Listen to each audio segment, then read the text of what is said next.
Қайырлы күн құрметті достар. Бүгін бізде жаңа жоба. Бұл жобада біз бәріміз қайық жасаймыз. Және де жоба барысында жаңа құралдармен танысамыз.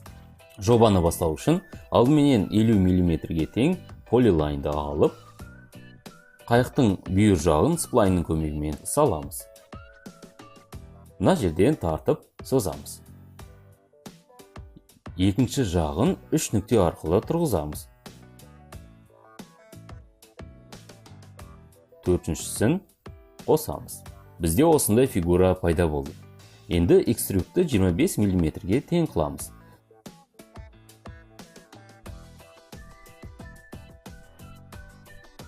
Бізде 2D базамыз енді керек емес. Оны алып тастаймыз. Алып тастау үшін Solid Machines'ке кіріп, Hide Sketches'ті таңдаймыз. Hide Sketches'ті таңдау арқылы біз 2D фигураларды алып тастауға болады. Енді қайықтың артқы бөлшегін аздап жатқызу керек. Оны біз 15 градусқа тең қылайық. Осындай нысан пайда болды. Енді бүйір жақтарын бүгу керек. Ол үшін біз филетті таңдаймыз. Филетті бұлай таңдаған кезде біздің фигурамыз аздап бөлінуі мүмкін. Екі жақ бүйір бірдей болуы үшін филетті таңдаған кезде екі бұрышты да алуымыз керек.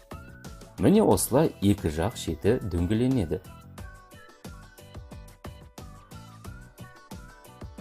Оны тағы да дөңестендіреміз.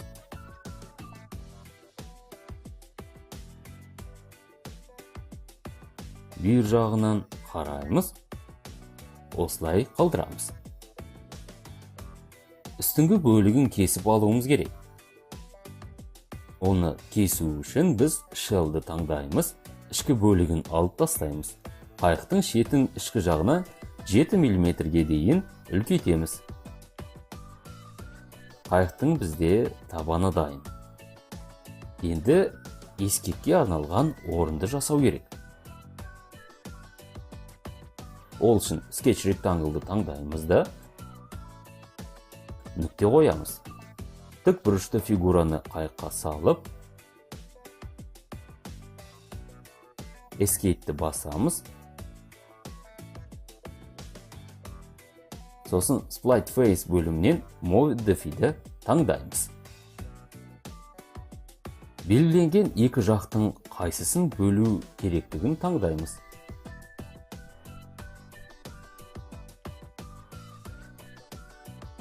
Қайықтың таңдаған бөлігін белгілейміз.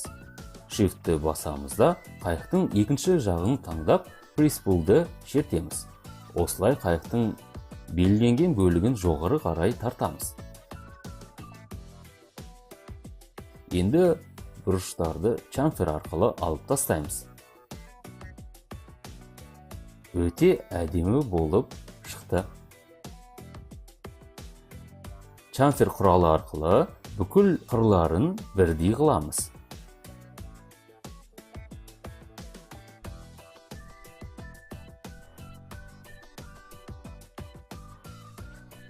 Ескекке арналған орын дайын.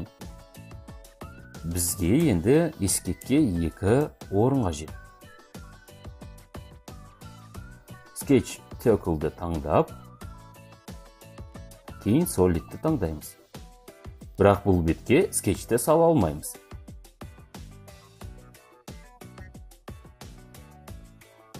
Енді бұл мәселені шеше аламыз ба? Бұның шешімі өте оңай. Ол үшін біз цилиндрді алып, радиусын 1,15 қылып, биіктігін 200-ге үлкейтеміз. Бізде мынандай бөрене шықты. Енді осы бөренені екі платформаның бойына қою керек. Ол үшін мен Snap магнитін алып, цилиндрдің бетін таңдаймын. Әрі қарай тек бұлай қоямын. Бізде осылай шықты. Үстінен осылай көрінеді. Енді алдыменен бөлшектеп, сосын қайықтың шетіне дейін түсіру керек.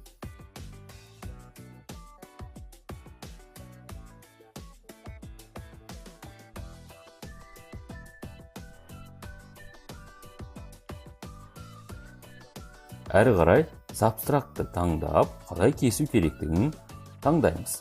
Интерді басамыз. Осындай нәрсе шықты.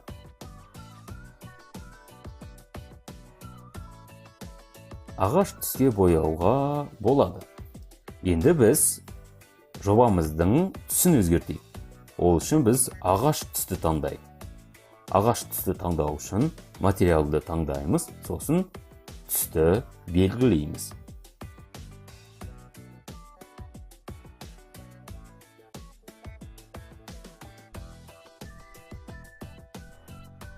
Бұл жобада біз Split Face, Subtract және Fillet бұрышты дөңестеуге пайдаландық. Осындай әдемі біздің қайығымыз шықты. Бұл өте қызықты жобалардың бірі болды.